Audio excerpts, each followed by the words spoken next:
Generally speaking, I think it's safe to say that most skateboarders are pretty broke. A lot of them are still in school and don't even have jobs yet, and the prices of skateboards hasn't gone down in like 30 years. Sometimes skateboarding can be a pretty expensive hobby to have, but it doesn't always have to be. I mean, there's certain costs that you just can't really get around, but over the years, I've definitely found a lot of ways to not only save money skateboarding, but also just make the stuff that I have last longer. Today, we're going to be going over a few ways to save money skateboarding, which, considering that 20% of the US is unemployed, seems pretty appropriate.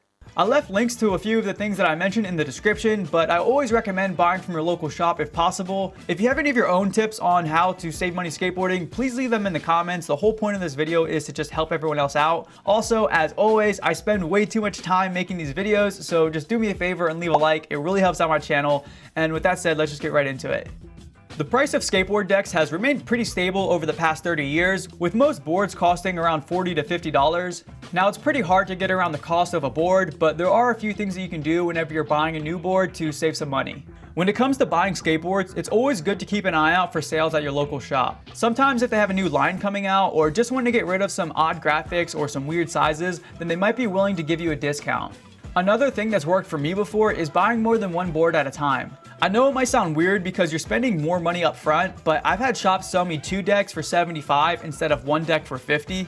Now honestly, that's probably best case scenario because most shops only really make like $10 to $20 per board, so you can't get them to knock down the price too much. But if you buy more than one board at a time, then they're definitely going to be more willing to give you a better deal. It also helps if you buy consistently from the same shop because as they get to know you better, they're more likely to hook you up. As far as making the boards that you buy last longer, there's a few different things that you can do. It might sound simple, but one of the best things you can do to make your boards last longer is to just stop trashing them. This means no throwing it when you get mad, or slamming it on the ground, or just shooting it across the park like a lot of kids do. Also, one thing I always recommend is for people to stop kicking out so much. Now trust me, I get it, sometimes kicking out is necessary and it helps you get a feel for the spot, and sometimes you just don't catch a trick right and you kind of need to, but every time you kick your board away, you're sending it right into the ground, which is going to chip it up over time. This leads me to my next tip, which is to try to skate better spots. If you're constantly skating rough street spots, your board is going to get messed up way faster than if you're skating a brand new skate park.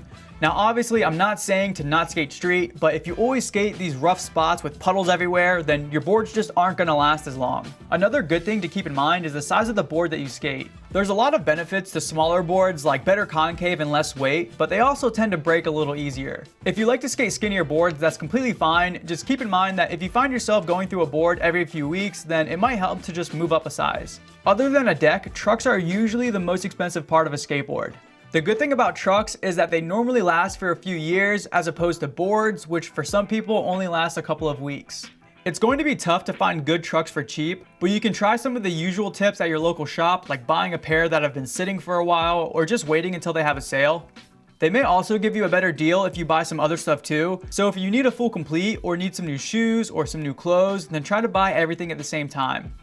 If you take care of trucks, they can usually last a few years. Just doing a little bit of maintenance every now and then makes a huge difference, and it can really help you get the most out of your trucks. One of the biggest maintenance tips to make your trucks last longer is to just keep your hardware tightened. If you don't keep your hardware tight, the holes are eventually going to warp and it essentially ruins the base plate.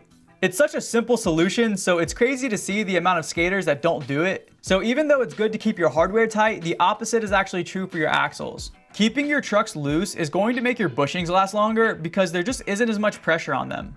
It's fine if you like to keep your trucks a little tight, just try not to over tighten them to the point where your bushings are ripping.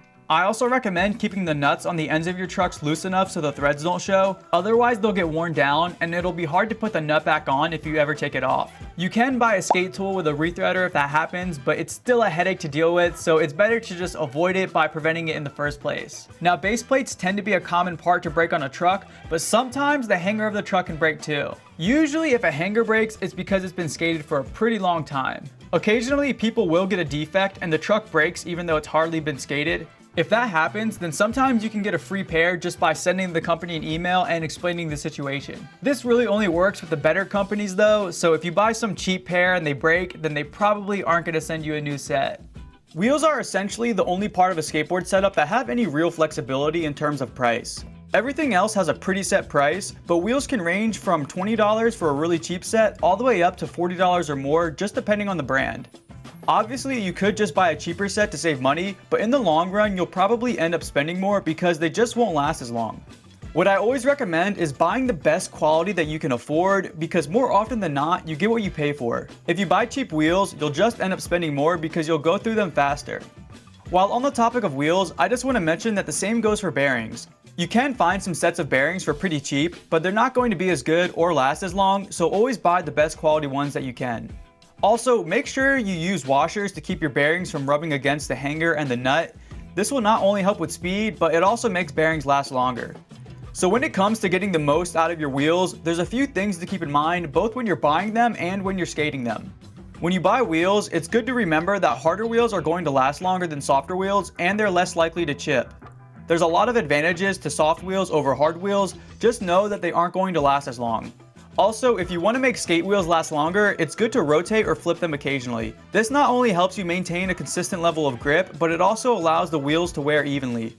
Skate shoes are definitely one of the biggest expenses when it comes to skateboarding. Depending on the brand and the model, skate shoes tend to run from about $35 on the low end all the way up to $120 or more on the high end. Even though skate shoes are one of the biggest expenses in skateboarding, there's a lot of ways that you can save money on them. To save money on skate shoes, it's always good to try getting some on sale or to just buy one of the smaller brands.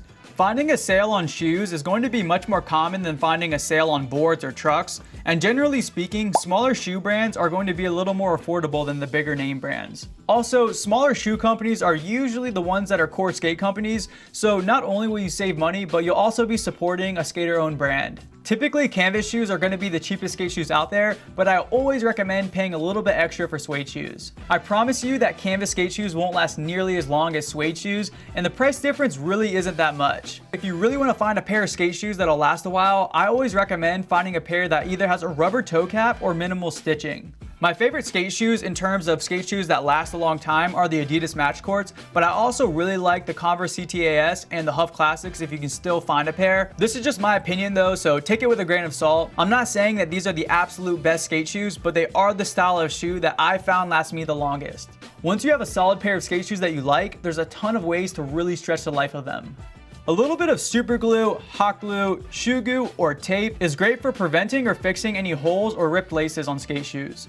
I also recommend swapping out the stock insoles if you can and investing in a solid pair of padded insoles. It is an additional cost, but good insoles will last you a while, so you can always swap them out when you get a new pair of shoes. Most skate shoes have pretty bad stock insoles and they just don't last very long.